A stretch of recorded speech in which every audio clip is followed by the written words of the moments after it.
Get yourself situated and grounded.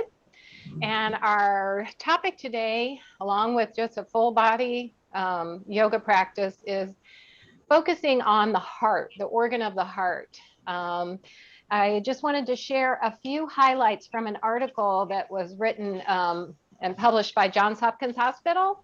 And I'm not going to get into all the boring details, but the one line that really hit me was, there's been a major shift in the last 5 years or so in the number of cardiologists and other professionals recognizing that the benefits of cardiovascular health are real. All right, so when you've got Hopkins doctors touting the benefits of yoga, I think we're on the right track, right? One of yoga's clearest benefits of the heart is its ability to relax the body and mind. Emotional stress can cause a cascade of physical effects, including a release of hormones like cortisol and adrenaline, and those narrow the arteries, increase blood pressure. The deep breathing and mental focus of yoga offset the stress. So that would be probably the most researched. So think about the adrenaline, the cortisol constricting your arteries. That's why one of the reasons meditation and breath work lower the blood pressure and slow down the heart rate, because those arteries open up again and make the work of the heart less, so it doesn't have to pump as hard. And then it talks about beyond the offloading stress, practicing yoga may lower blood pressure, cholesterol, blood glucose, as well as heart rate, making it a useful lifestyle intervention.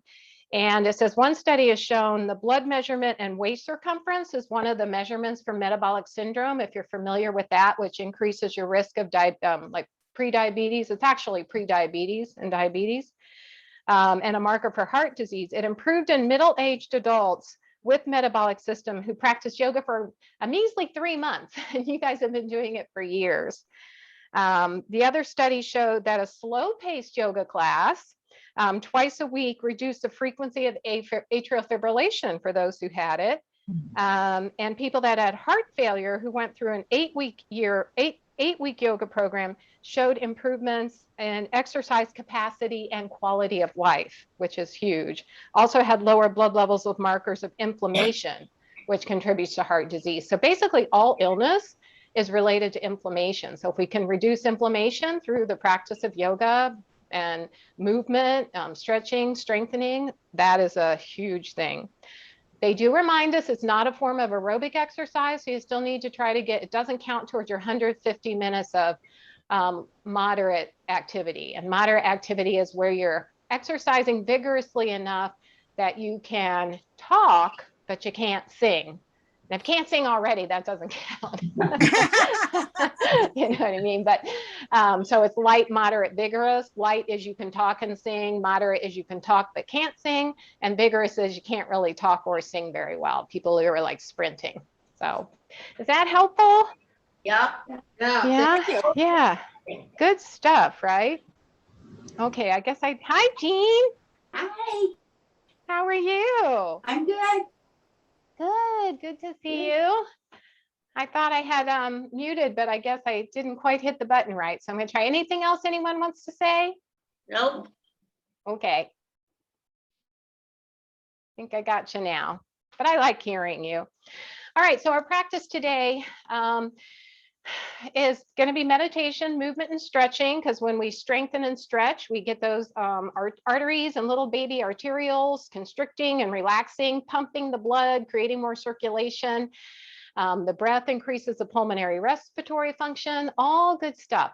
So I want to just start with the centering and then do that 3-minute meditation, that oh well meditation. And that is just a practice of really letting go of the stories and the thinking. Not that your mind should ever be quiet, because it's the job's mind to work, but when we're in a meditation practice and trying to focus on the breath, a breathing practice, and those stories creep in, we're trying to lead the puppy back to the mat, right?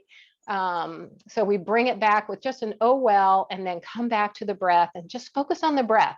And what that does is not just focusing on the breath to help that cardiopulmonary status, but to help quiet the mind, to make space, right? To make space for our body just to settle, just to be in that simple presence And that allows us to practice when we're off the mat and stuff happens that might increase our frustration and our tension. We can take a couple deep breaths. We can maybe say an "oh well," and just for the goodness of our body, for our well-being, just not let it affect us emotionally and physically, and just keep coming back like we're trying to train a puppy to stay on the pee pad, right?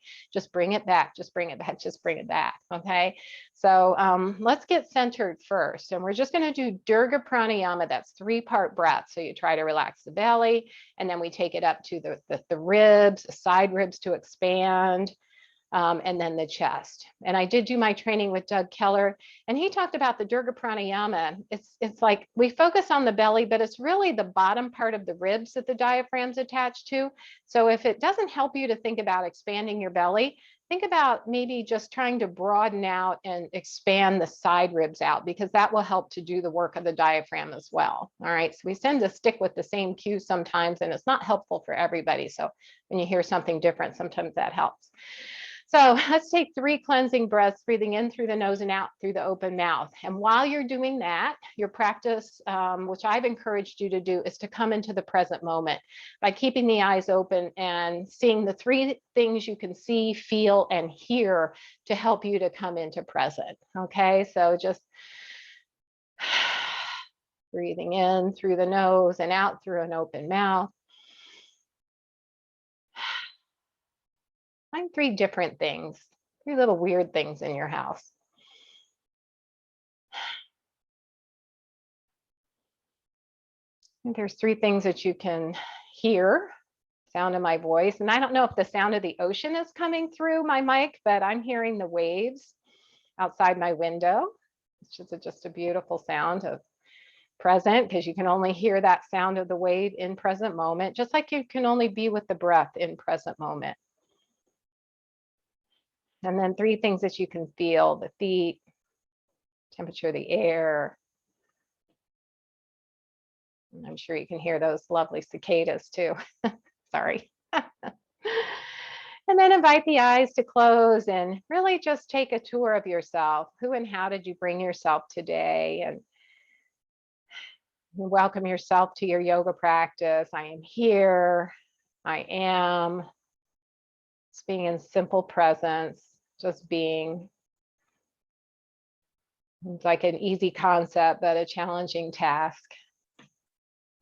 It's such a beautiful place to make space. Breathing in through the nose and out through the nose, just following the natural normal breath as you scan all the different parts of your body. Making friends with all making friends with all the parts, not just the parts that feel good, but the parts that might be creating some challenge for you too. Vowing that you won't push through any discomfort today. Listen to your body. And notice in your body as you're breathing where you notice the movement. If it's in the upper chest, or if you can even tune into those side ribs a little bit. Moving in the belly, if that's what you're most comfortable with. Starting to lengthen and deepen the breath just a bit. Taking a nice, lovely breath in through the nose. A little bit longer, a little bit slower. Seeing if you can be patient enough to take a pause at the top of that breath, not holding it, but just either breathing in and breathing out. Noticing how that feels. And then when you're ready, exhaling. And as you've exhaled, after you think you've emptied your lungs, see if you can press a little bit more out. And again, see if you can be patient, find that pause of waiting for the need to breathe to bubble up again, and then just enjoy a full, rich breath in again. See if that breath was a little bit deeper because you were patient and willing to enjoy that full breath. Pause at the top. And when you're ready, exhale. And that's just your belly breath, we call it. Focusing on the lower part of the torso. Belly softens and rounds.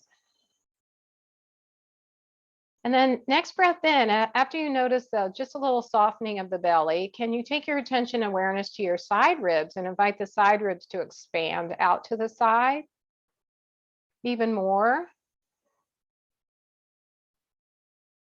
And then release the side ribs and release the belly.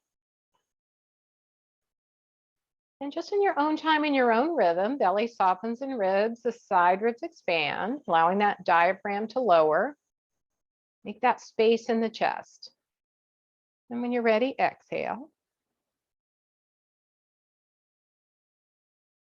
And then after you've done the belly and side ribs, can you take it up a little bit higher even to, as you've created that space in your chest, to let the collarbones broaden out.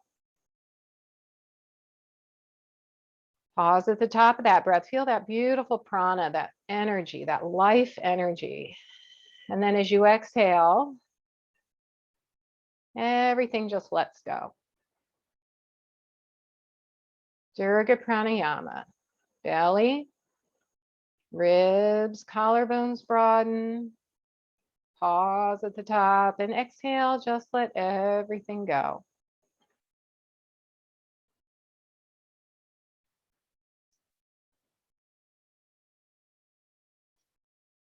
And come back to your normal, natural breathing, but continue to notice the breath. Notice how you feel after doing the Dirga Pranayama,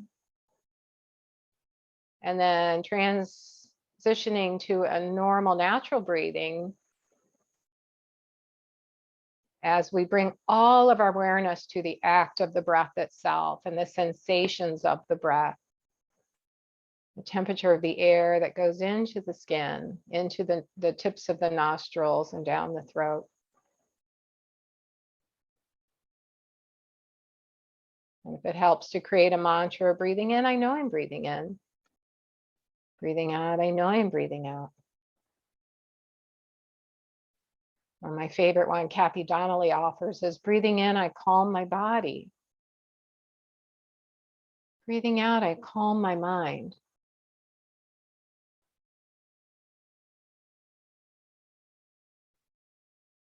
And now begins the practice of meditation and bringing the puppy back to the mat. If your mind does what the mind's job is naturally and starts to think about other things, can you gently just acknowledge it with a simple, oh, well, it's okay. Come on back to the breath.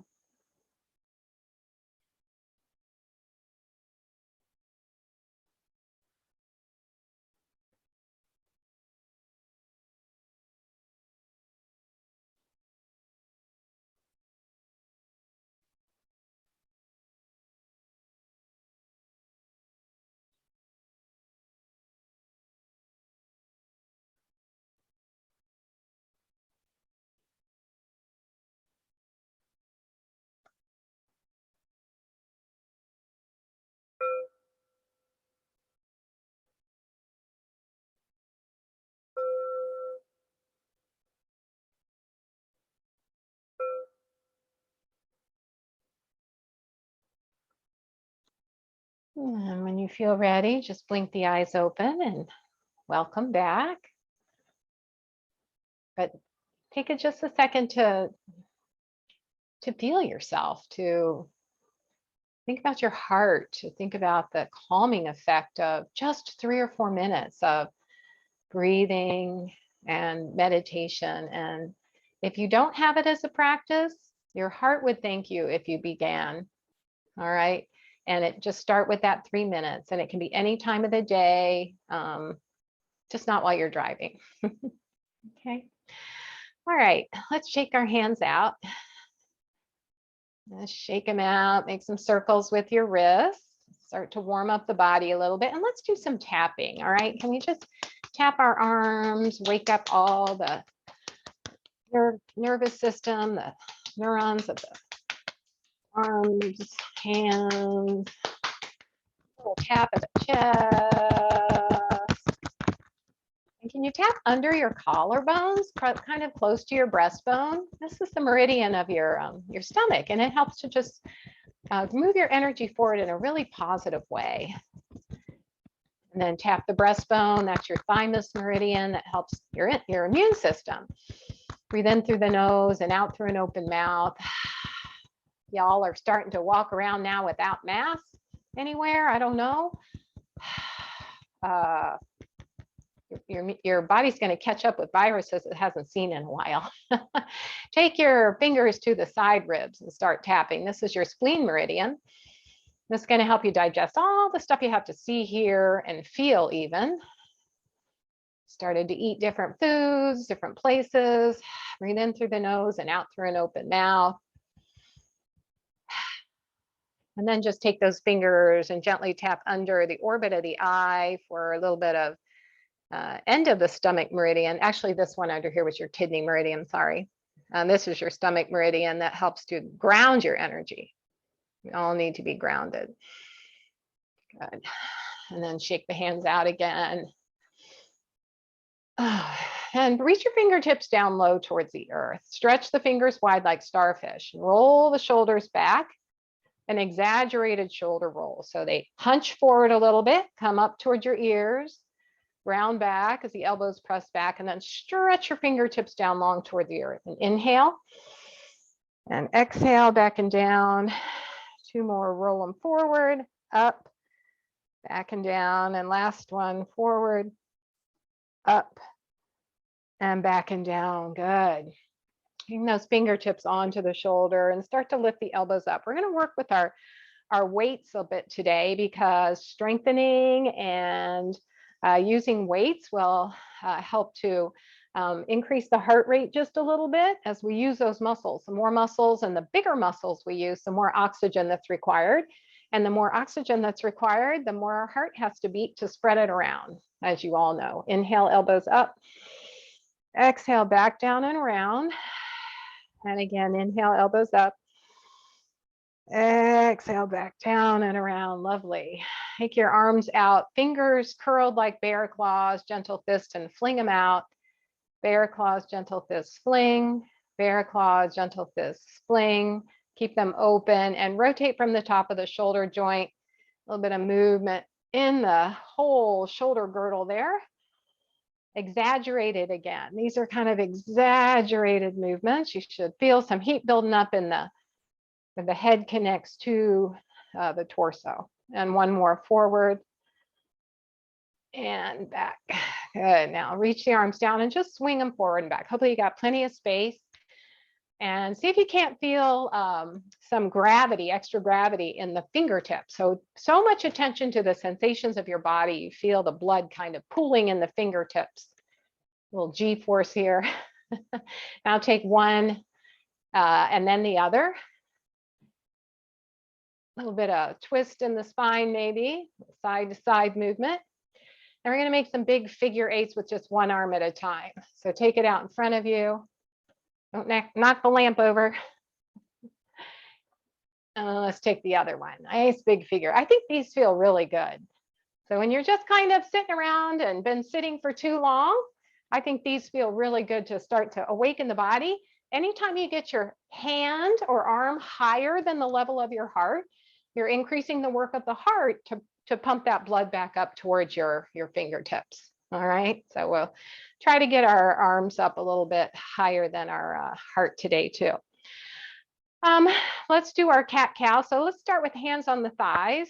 Rotate, slide the hands down the thighs, chin to the chest, a gentle rounding of the back body. We're just kind of curling into our heart space now. Slide the hands down the thighs as they come, the heel of the hand comes to the hips. Now roll the shoulders back, press the elbows back and toward each other and lift from your heart space, not from your lower back. So shine your heart forward, lift up and out and take the eye gaze up just a little bit and just think about your heart pressing against the front of your chest now. It's more in the center. It's not so much all on the left side. So just shine that light forward, shine that heart forward, and then curl it back in again. Slide the hands over the knees, chin to the chest, round your back body. And take a nice full rich breath in as you lift the heart up. Good. Exhale, round. Good. And inhale, lift. And one more exhale round. Inhale, lift that heart, your cow pose. Oh, that one feels so good. And come back to neutral. Let's take it laterally now. So some of us like goal post with the palm facing forward. Roll the shoulder back. So you're sliding the shoulder blade down the back body. You're engaging that back body. And then crescent over towards that left side. Root down through the right. And then the hand can stay right here or reach up and over if you choose. But again, honoring your body. And then the other hand, that left shoulder, just soften it down and reach those fingertips down toward the earth. Now, can use your side body muscles as opposed to pushing yourself up. If it's okay with your spine, try to lift up and lower a couple more times. So inhale, lift, and exhale, crescent. You get a little bit more opening in those side ribs. Inhale, lift, and exhale, crescent. One of the most fascinating things in nursing school I got to do, inhale, reach the arms up overhead, lengthen, and lower the other hand down, root down through that side and crescent, was open heart surgery. I was eating lunch and this cardiologist sat at my table, and I guess he thought I would be interested in him. I wasn't, but he invited me into surgery. That's one way to get there, right? So I got to watch surgery and inhale, both arms up overhead, and actually see the heart beating. Ah, it was just an amazing, amazing organ. Make your feet nice and wide, hands on the thighs, lift and lengthen. And the guy did great. He did great. The surgeon and the patient. Inch forward. The miracles of modern medicine, right? Oh, so much gratitude for smart people. And other direction. And then the work that you have to do to keep your heart safe, eating a heart healthy diet, exercising your heart, making sure you are getting that 150 minutes of exercise, moderate intensity, right? And then lift back up. We're going to just lift and lower now. So hands on the thighs, feet wide, lengthen, draw the belly in. Full breath in, and as you exhale, hinge forward. Keep the head and neck in alignment. Good, press up. And it's so nice, we're in summertime now, all the healthy fruits and veggies are available. Oh, the strawberries are to die for right now, aren't they? Inhale, lift back up. Exhale, hinge forward. Good, and then inhale, lift back up. And walk your feet back. We're gonna work our hips a little bit. So let's start by opening it and then we'll use our block. So you have two choices. One is to take the leg out to the side on your tiptoes and put your hand on the inside of the knee and just rock that leg open, hold it there. The other is to pick the leg up and make some circles with your hip, with the support of your hand. So they're both equally beneficial, I think, especially if you've got your leg out to the side and you're on your tiptoes, hinge forward a little bit and you'll get a big stretch in your inner thigh too. Feel that woozy.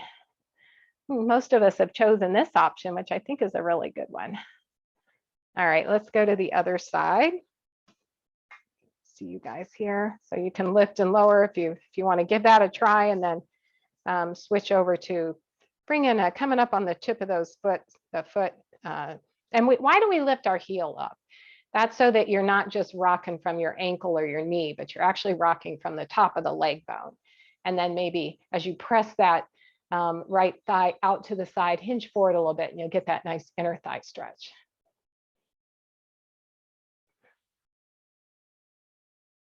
Back up, nice breath in, and one more time. Good.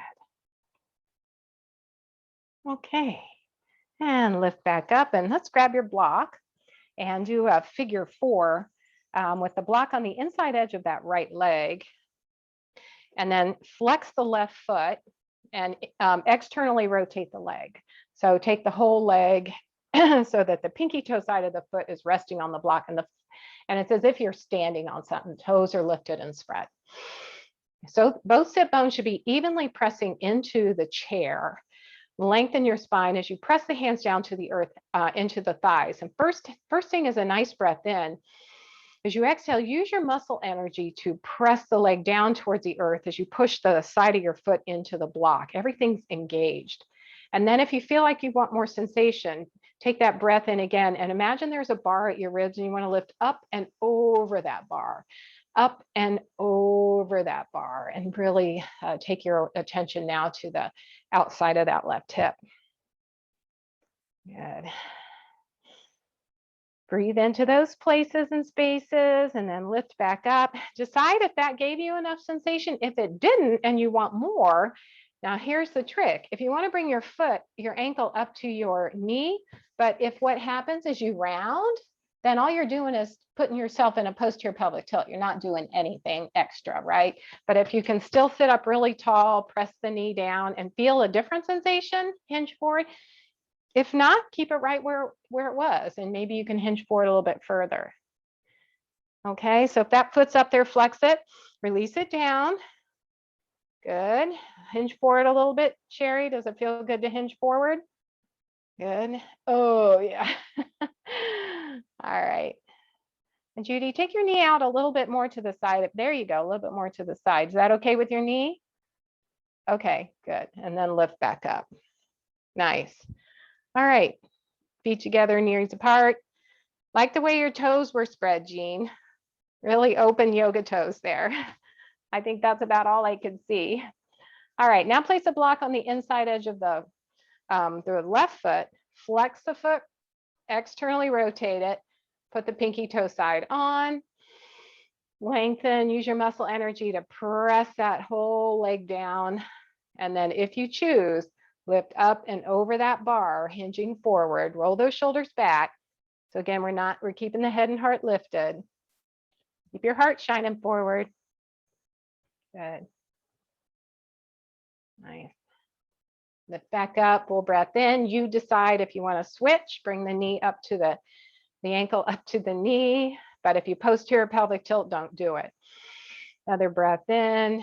You're not going to be able to hinge forward quite as far, but you may feel sensation in a different place. If you feel it on one side of your hip, like your SI joint, bring your leg back down because you're just going to throw that joint off of kilter a little bit. Don't want to do that. All right, one more breath. And then sit back up. Okay, let's do our gate pose. So place your block on the side of your left side. Right side, sorry. I got my right and left all mixed up today. And slide over to the left. All right, and take your left leg out on your heel of your foot today, okay? The heel of your foot. And take it out as far as you feel comfortable, completely to your side, your lateral side. So maybe it's at a 45. Maybe you can get it straight out to the side. You decide where it feels right for you. All right, this is our gate pose. So reach the arms up overhead. Pause here for a minute and open and close your hands. Think about how the heart's now pumping blood up into those hands, having to work a little bit harder. Full breath in. All right, let's lower the left hand down, reach the right arm up a little higher. So we're going to open up through those side ribs and crescent over to the side. Nice gate pose here. Good. One more breath. And lift back up. Bring your arms to a T. Plug the head of the arm bone into your shoulder as you engage the back body, sitting up nice and tall. All right, you're going to find that right hand. The right hand's either going to go to the chair seat or hinge down and reach for that block that you put over on the side. Turn the left palm up, and maybe that arm reaches up overhead, maybe all the way upper arm in line with the ear, and then just pump that hand, open and close that hand. Really working the heart, making the heart work a little bit to get that blood up to those fingertips. Good. All right, one more breath. Looks good. And then come back to a T, engage the arms, lower the arms down, and then whatever it takes to get that leg back into position, into its socket, back into the center, and take your block to the other side. I think I'm going to have to shift my chair over a little bit. All right. Can you bring the knees together, take the feet apart? Little Baddha Konasana butterfly. Just think, soon the monarchs are going to be out, and then all the butterflies in your butterfly bush. You'll get to enjoy those instead of the cicadas. And the cicadas will be just a part of history that you were part of. Extend your leg out to where it's comfortable for you on the heel of your foot with your toes pointing up. All right. Hips are pointing forward, and you're trying to keep the sitting bones. Like my sitting bone on the right side is hanging off the edge of the chair, if that feels safe for you. And try to keep the hip points level. So if you're all cattywampus, situate yourself so your hip points are level. All right, if that's possible. Reach the arms up overhead.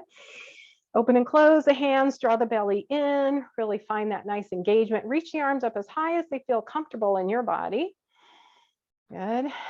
And find that right hand, lower the right hand down, lengthen back up through the left and crescent. If you've turned your torso, see if you can't keep the heart facing forward rather than turning, and maybe don't go as far, but we're hinging from the hip, opening up through the side ribs rather than turning. Good, nice adjustments, very nice. Good, one more breath. And then come to a T, extend the arms long, get your tricep muscle engaged, plug the head of the arm into the shoulder. So you're actually getting the shoulder blades to draw together. This is just strengthening that back body while we're at it. And then slowly hinge from the other side and start to bring the hand to the chair or the block, reaching the right arm up overhead if you choose, palm facing toward the midline, maybe the upper arm in line with the ear if the shoulder's open for that.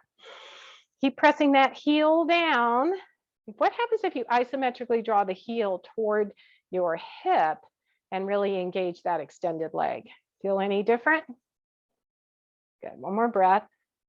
And then use the strength of your body to lift back up and lower that arm down.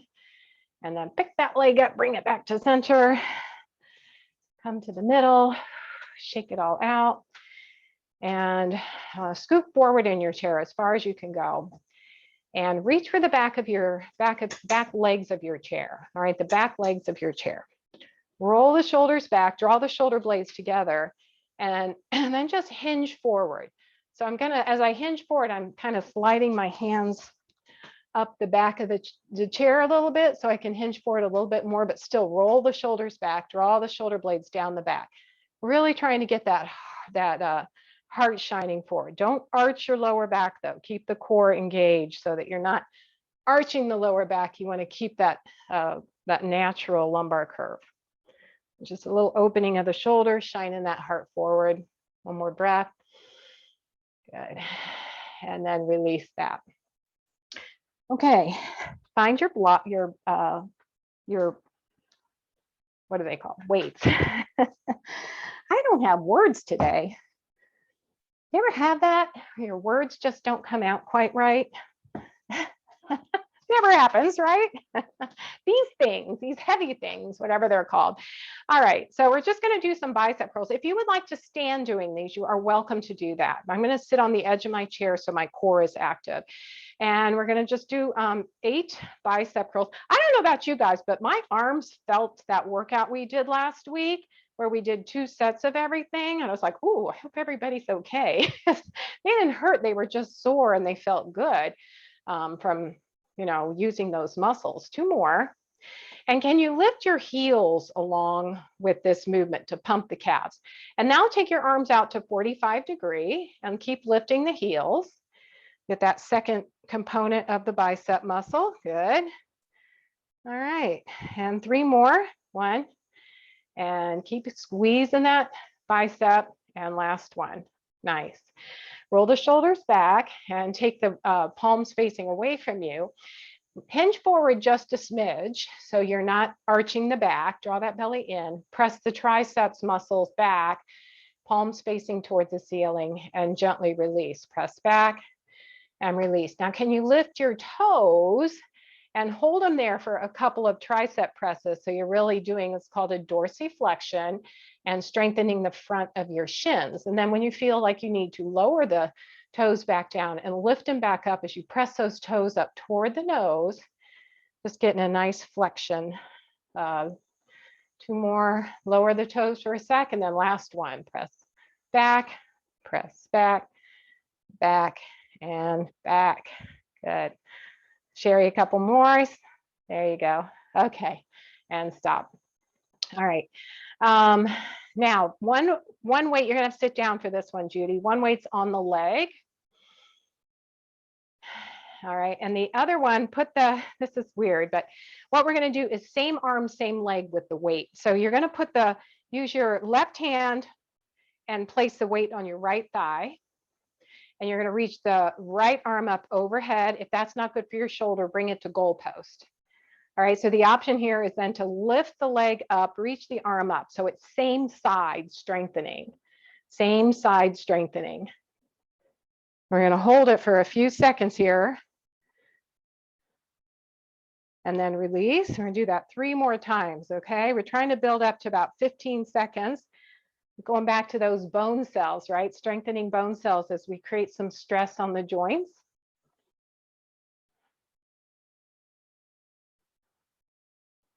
And release. Let's do one more. You should feel that heat building up in your shoulder as well as in your hip flexor. If you want to extend your leg long a couple times, you're going to get the quadriceps working. Whose idea was that? All right, and then we'll switch.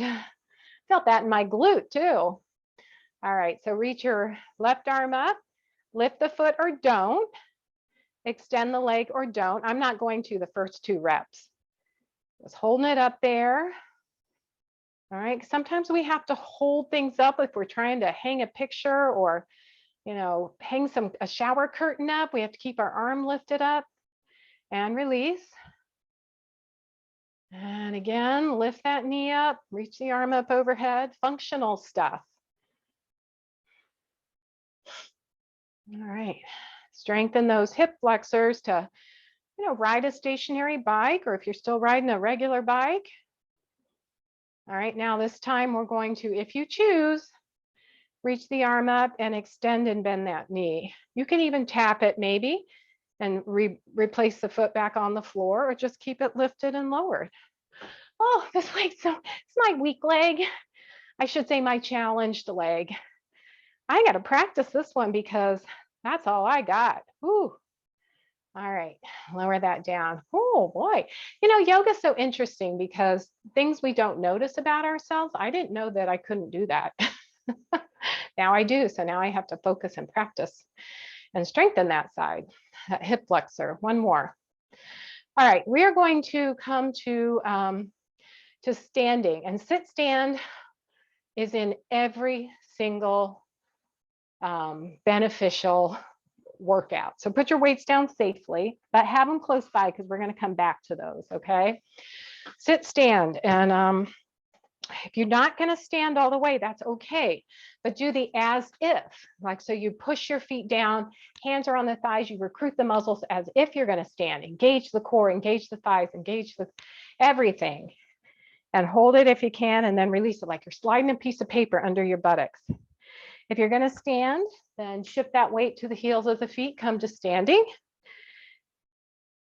Shift the weight, all right, shift that weight back, sit down without a plop.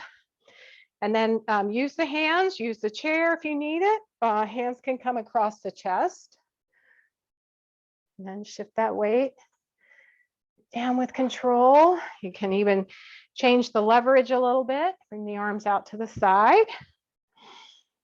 Now this, if you do nothing else in the day, if you could practice sit, stand, and try to build up over time to 15, or see how many you can do in a minute and try to increase your number. And then maybe try 1.5 minutes and try to increase your number. You will not regret it. Let's do 2 more. And you'll get stronger and it'll get easier. And your old lady self 25 years from now will appreciate it. 35 years from now. All right, let me get a little bigger here.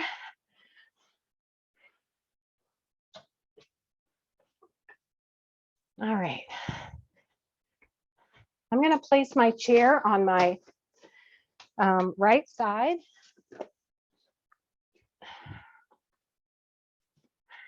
Shake everything out. All right. Now, first thing I would like to do is a little bit of chair pose. Strengthen those quads. We've been really working them, so we're going to keep working them. So you can hold on to the chair if you would like, or bring the hands to the heart. And then shift the weight to the heels of your feet. Draw the belly in, lengthen the tailbone towards your heels, and start to sink the hips. Sink the hips. I'm going to see what this feels like, just like this. All right, now press the feet into the floor, come back to standing. All right, let's try it a different way. Get your block, place that between your upper thighs, and grab one or both weights. Okay. And bring the hands to the heart, or if you were holding on to the chair, you can hold on to the chair. Now, when we squeeze these legs toward the midline, that's going to remind us to use a little bit more leg, a little bit more core. All right, so we're not going to put it in the back. We're going to place the weights at our heart just to make it a little more challenging for the thighs. If that's not a good idea for you, then don't do that. But shift the weight to the heels of your feet, send the sitting bones back. All right, keep that belly drawn in. Don't stick your tailbone out. Good. Nice. Keep the heart lifted and then push the feet into the earth, come to standing. How are the knees? Are the knees okay? All right, okay, let's try that one more time. Good. One more time, shift that weight, keep the tailbone pointed downward. Nice. And press the feet into the earth, come back to standing. Remove the block, hold on to the weights. With the weights, with the wrists, we're going to do just pronate and supinate, okay? So all we're going to do is keep the elbows locked into the side body, and you're going to turn up. This is supinate, like you're holding a bowl of soup, and then you pronate. Supinate, pronate, palms up, palms down, palms up, palms down. We learned last week there's no muscles in your fingers, so what do we have to strengthen? Keep our hands strong. Our wrists and our palm and our forearms, right? Two more. Last one. Good. Now, can you lift just the wrist and lower? Lift just the wrist and lower. And if you want to lift up onto your toes, you can lift up onto your toes with this. If the feet are not arthritic and giving you trouble, all right?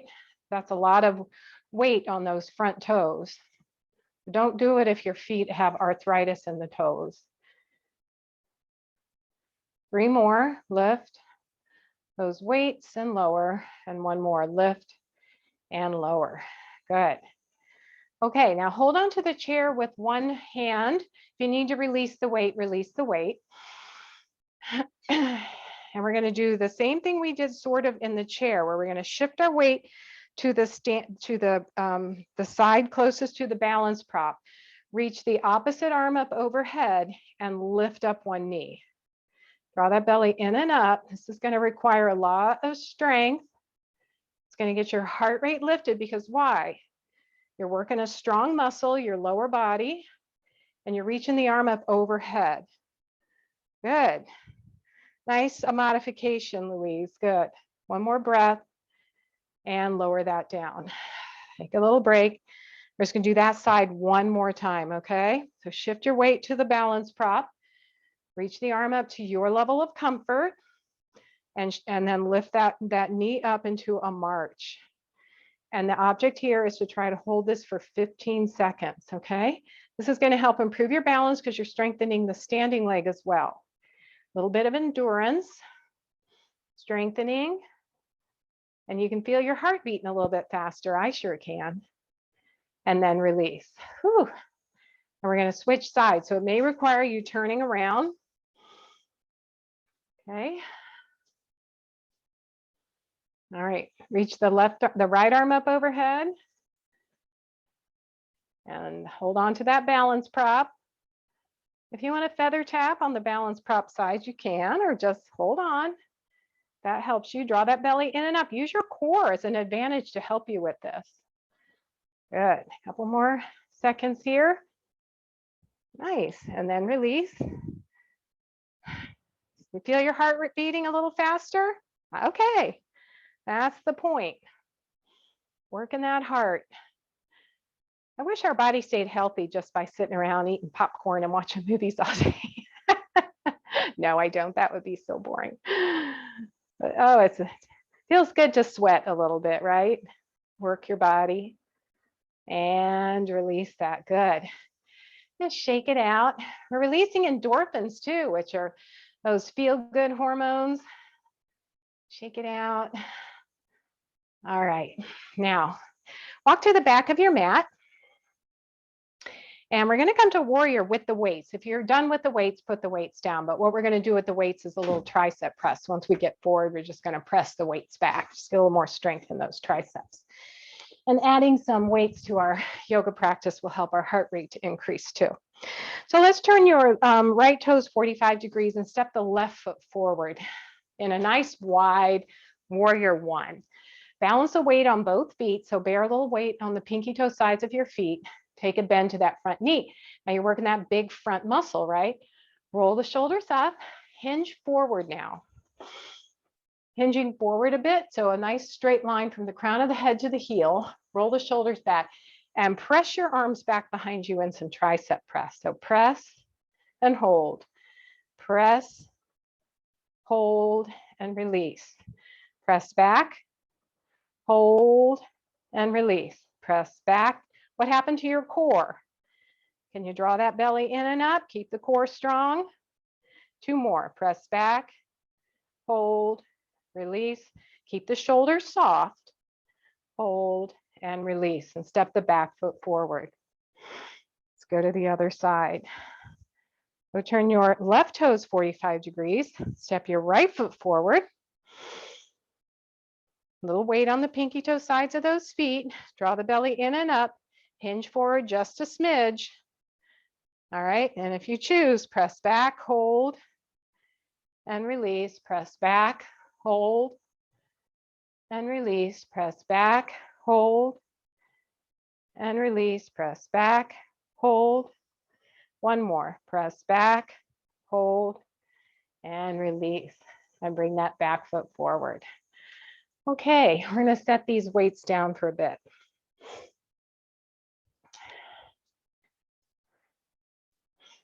Okay, we're going to be doing forward fold and lunge. You decide if you want to use this back of your chair or the seat of your chair, depending on how your body feels today in terms of getting a little bit lower toward the ground, okay? All right, so face the back of your chair and come to your mountain pose.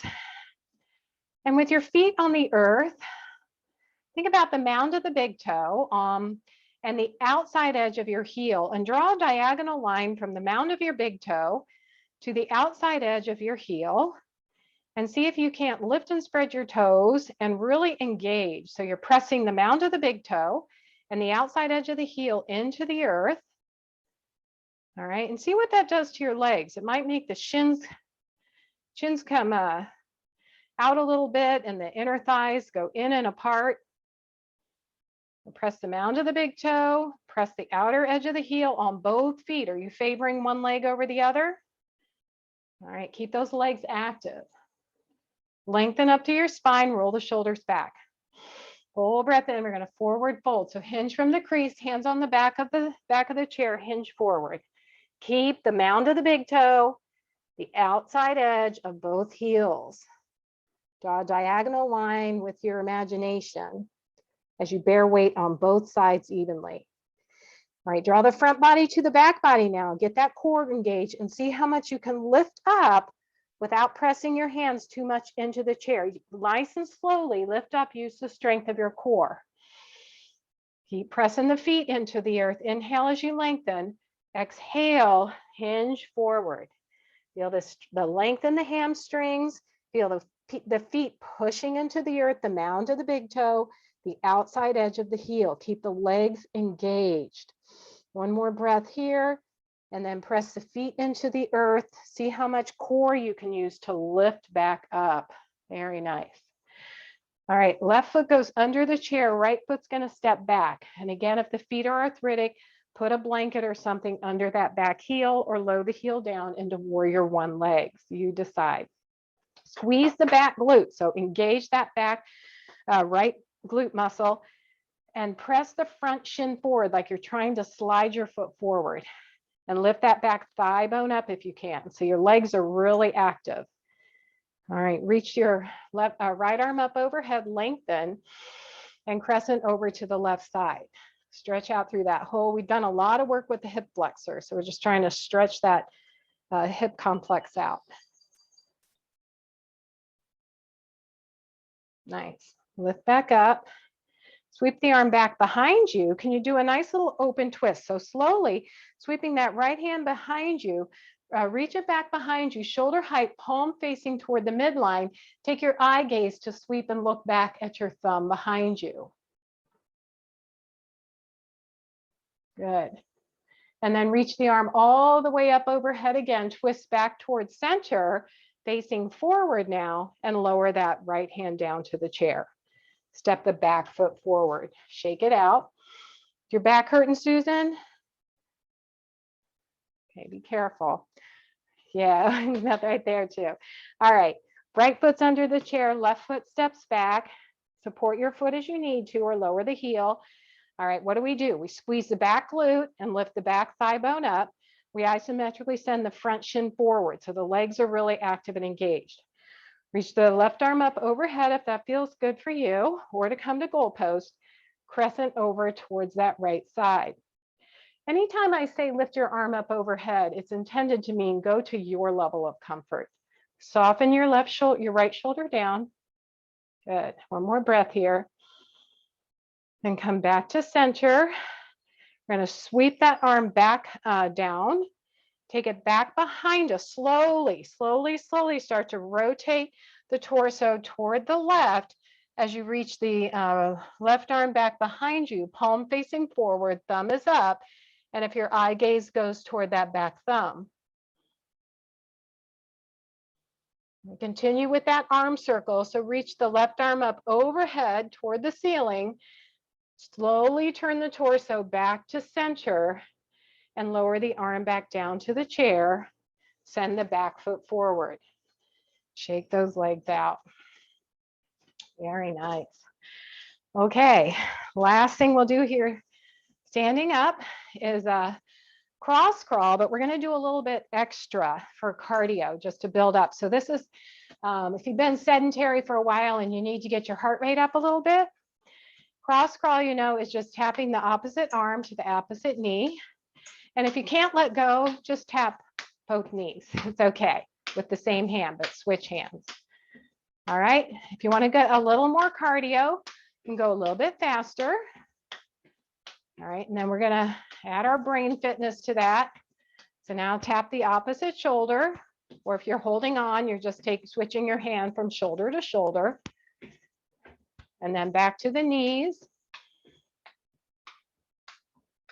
Good. All right, now come to settle. Now we're going to see how would it feel to take your right leg, come behind.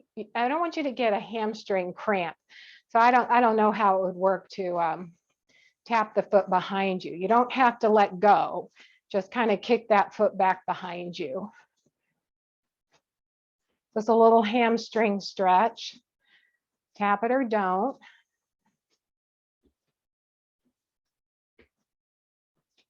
All right, two more. Two, good. And shake those legs out. Okay, let's let our heart rate settle down before we pop down on the ground. So can we just reach the arms up overhead? Palms together, hands down to the heart. Find that mountain pose. Inhale, reach the arms overhead. Palms together, hands lower down to the heart. And one more inhale, arms up overhead, palms together, hands down to the heart. Take a moment for just thinking of something happy or something that you're grateful for today. Your beating heart, the way it works for you. How often do we love our heart? that cool organ. Good. Notice if your heart rate's starting to slow down a little bit. We're looking for heart rate variability. We're looking for it to slow down after we've done something. We're looking for it to be beautifully, irregularly irregular, but not in a not good way. All right, shake the hands out. Okay, now we'll come on to our backs, okay?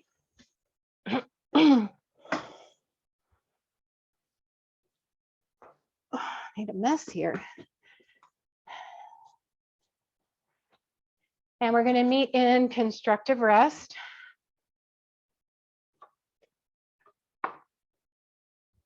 There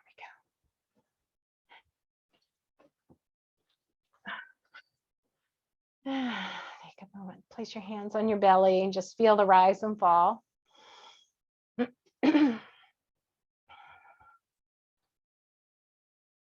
Give you a couple more minutes to get there.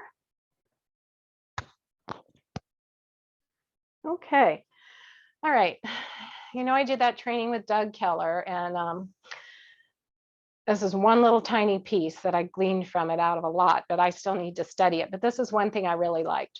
So pelvic tilting is really, really good for your lower back, your core strength. Really good before you start any supine poses.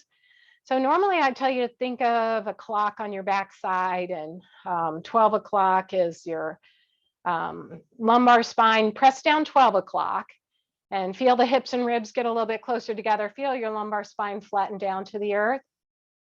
Right, that's a posterior pelvic tilt. Come back to neutral. And then your tailbone is 6 o'clock. So press down on 6 o'clock and feel your arch lift up a little bit in your lower back. And then just rotate between that, right? Pressing 12 o'clock and 6 o'clock. And you feel a lot of that movement just kind of happening from the bony structure of your body. So he added a little bit more to that. So come back to your neutral spine. And I want you to think about your sacrum. All right, that would be kind of 12 o'clock. But I want you to think about lifting it up toward your head. So think about trying to lift your sacrum up toward your head, and you're going to feel a lot more muscle involvement with that flattening out of your lumbar spine. So I was thinking it was kind of like somebody put a belt, like a hook on your belt. So if you had a belt and somebody hooked it from the back and started lifting it up towards your head, you would really feel the muscle energy as you allow that sacrum to lift up towards your head. So you're flattening out your lumbar spine. Now press your heels of your feet into the earth a little bit and really, really feel that, that sacrum trying to lift up from the top of your pelvis up towards your head. Is that too much? I don't know if you feel any difference or not, but it creates a little more muscle engagement for me. And then come back to neutral and then slide it the other direction. So try to slide your sacrum down towards your heels. Sliding it down towards your heels, little by little. What this does is it changes the work of the psoas muscle. So come back to neutral, scrub your sacrum upward. So like you're trying to slide it up. So flatten out your lumbar spine, slide it up towards your head. Hold it there for a little bit. Just keep trying to imagine you're trying to pull your sacrum up towards the base of your skull. Hold it and then release that. And then see if you can't try to slide your sacrum down towards your heels. I'll be curious what you think of that. You can say, I didn't think much of that. That's okay. And then back to neutral. All right, give yourself one or both knees into the chest. Use a strap if you choose. Now just rock and massage your sacrum. Hands on your knees. Take your knees away from you. Row your knees. And go the other direction. I did learn that if I had to be a student in Zoom, I would have failed miserably. I can't stay awake. Maybe it's just my age. All right, take your hand behind your thigh and just lift and lower your leg, and a little bit of movement in that knee. So we're just going to lift and lower that leg. Good. And lower that one down. We'll do the other one, lift and lower.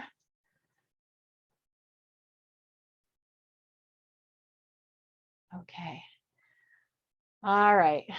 I think we have time for this. Yes, don't hate me, but I really want to do clamshell, all right? Because it's just so important to keep your hip muscles strong and balanced. So can you roll over onto your right side with your knees bent?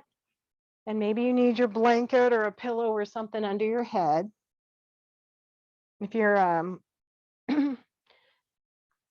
all right, so your feet are glued together and you're just gonna lift your top knee a little bit. Feet are glued together, just, you don't have to lift it high, but take your awareness to your gluteus muscle. All right, these are big muscles. And when we use these big muscles, we increase our heart rate, okay? That's how I'm justifying having you do these. But it's just so important. When the glutes get weak, the hips get off balance and the knees start to hurt, and then it goes down to the feet and the whole chain of events. Two more. 1 and 2. All right, knee into chest and press out. Knee into chest and press out. Try to keep the leg in Tadasana so it's extending straight out from your hip socket.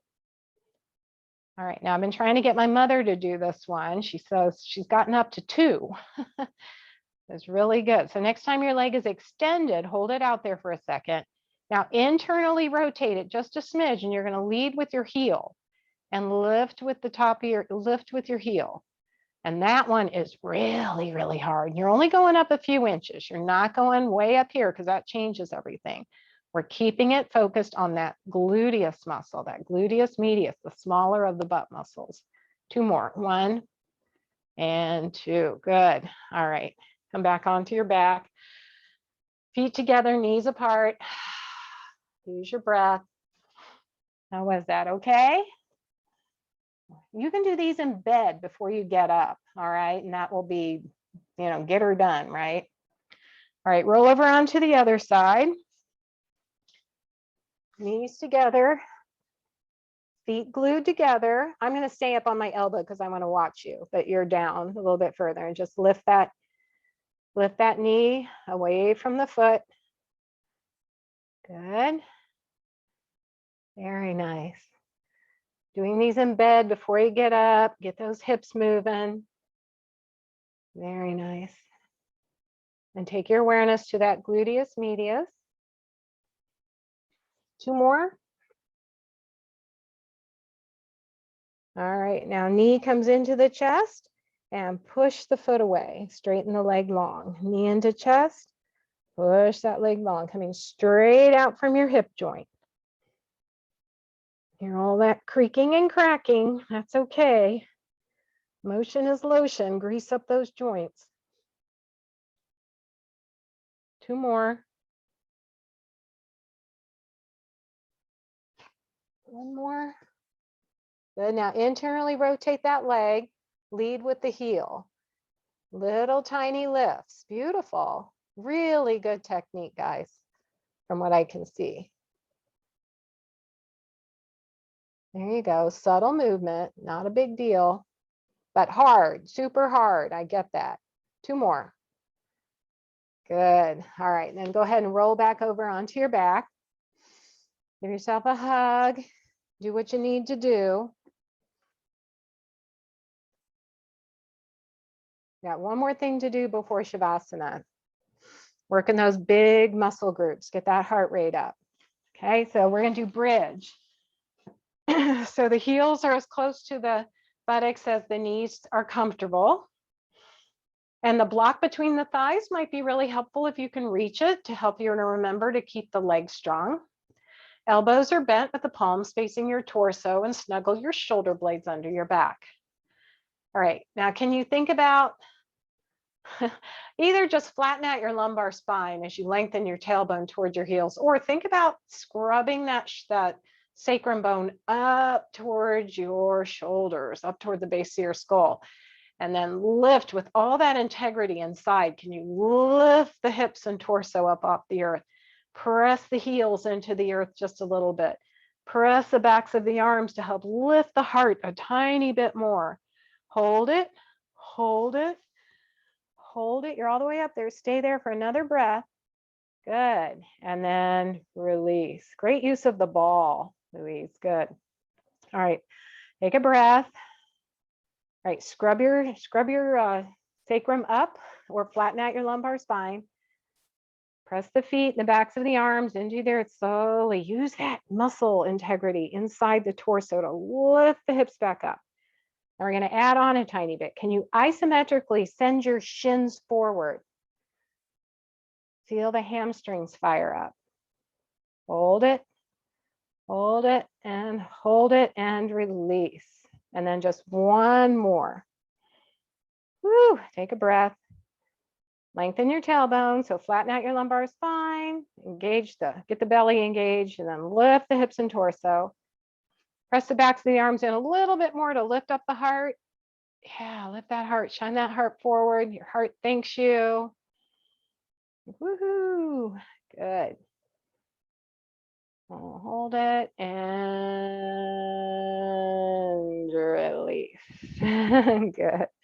All right, give yourself a break. Knees into the chest, massage, whatever you need to do.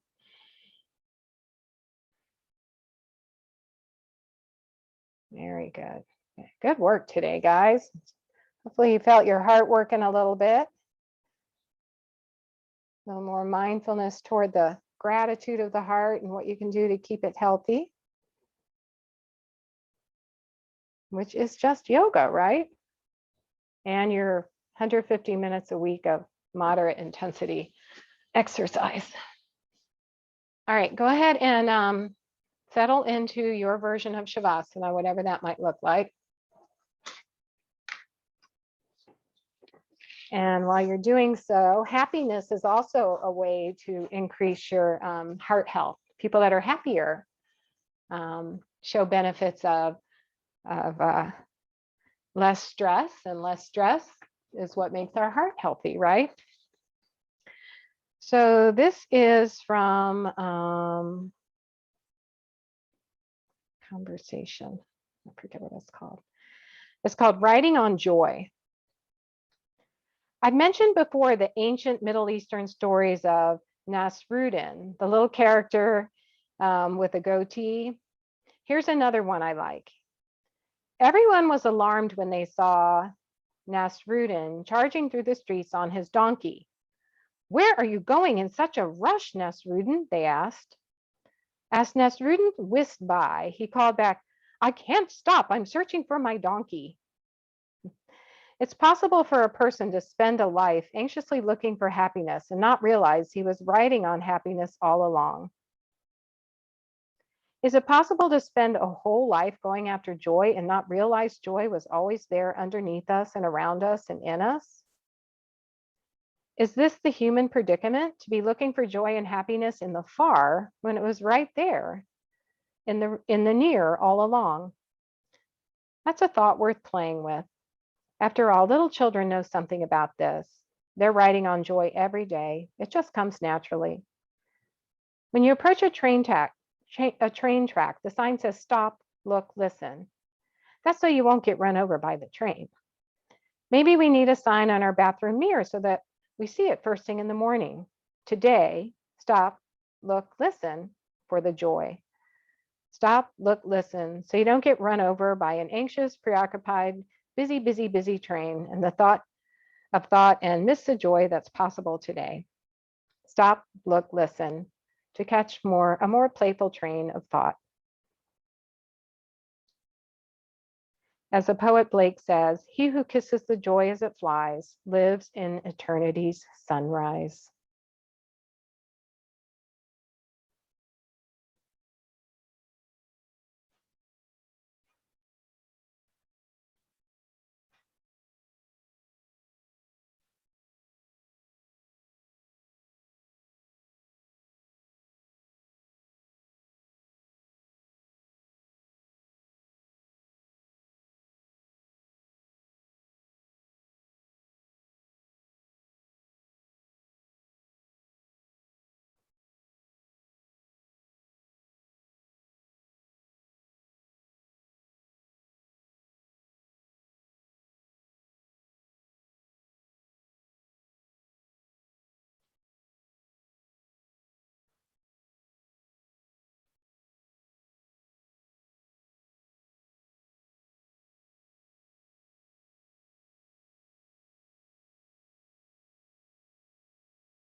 Begin coming back to your space, first with your breath. Enjoy a long breath in, long breath out. And if you feel ready to come back to the physical space, you can wiggle in fingers and toes. If you don't, just stay where you are. And gently turn your head side to side. Rock your knees side to side. Y'all look so cozy. Roll over onto your favorite side. In your own good time. If you're ready again, roll over. Press your hands into the earth and come to a seat. You want to undo your volume and say Om together and send each other off. We can do that if you can reach it.